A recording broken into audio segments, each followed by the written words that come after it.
L'Europe, pour présider, relancer la Commission de Bruxelles, Juncker ou pas Juncker? Et aujourd'hui?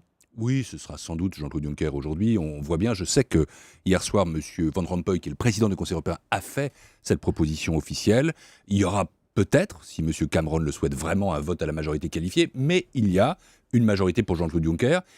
Pourquoi ? Parce que c'est son parti, le Parti conservateur, qui est arrivé en tête des élections, mais à une condition que portent François Hollande et les sociaux-démocrates, qui est que l'Europe soit vraiment réorientée vers la croissance et l'emploi. Car choisir un homme, c'est nécessaire, il faut des leaders, mais il faut choisir aussi avec lui un programme et une équipe. Mais est-ce que Jean-Claude Juncker peut l'incarner? Dave Cameron refuse jusqu'au bout de tout compromis. Il a perdu, on voit bien qu'il a perdu, et que sa défaite va l'isoler. Mais vous rentrez de Londres.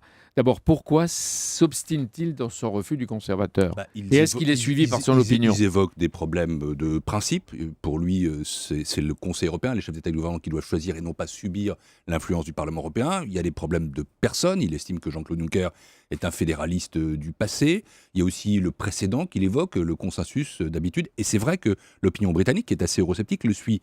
Moi, je ne suis pas d'accord avec tout ça.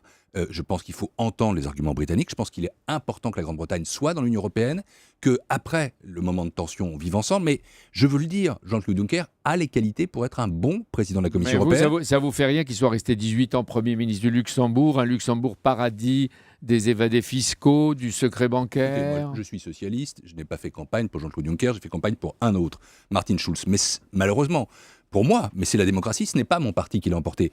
Je connais bien Jean-Claude Juncker, c'est un homme qui sait faire des compromis.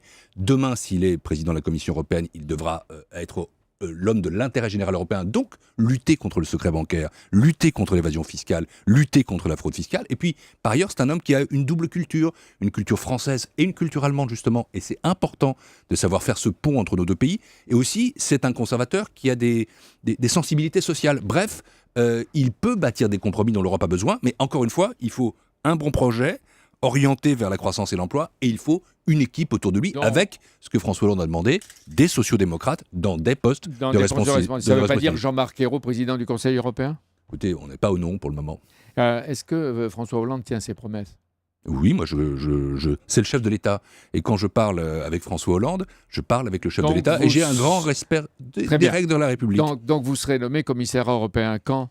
C'est lui qui le décidera, mais ce que je sais, c'est que ce projet est un projet que nous partageons, en effet, et auquel je me prépare. Vous me disiez que j'étais à Londres. J'étais à Londres pourquoi? Parce que je fais une mission parlementaire sur la croissance et l'emploi pour le compte du Premier ministre avec l'accord du président. Donc vous accorderiez très bien avec Jean-Claude Juncker. Nous pouvons travailler ensemble. Il y avait quelle préférence pour le portefeuille? Écoutez, ça se discute après, mais ce que je crois important, c'est que, la France est un grand portefeuille, parce que la France est un grand pays, et que la sensibilité, justement, politique que nous exprimons dans le moment, c'est-à-dire l'envie que l'Europe ne soit pas l'austérité, mais soit la croissance, elle doit être écoutée.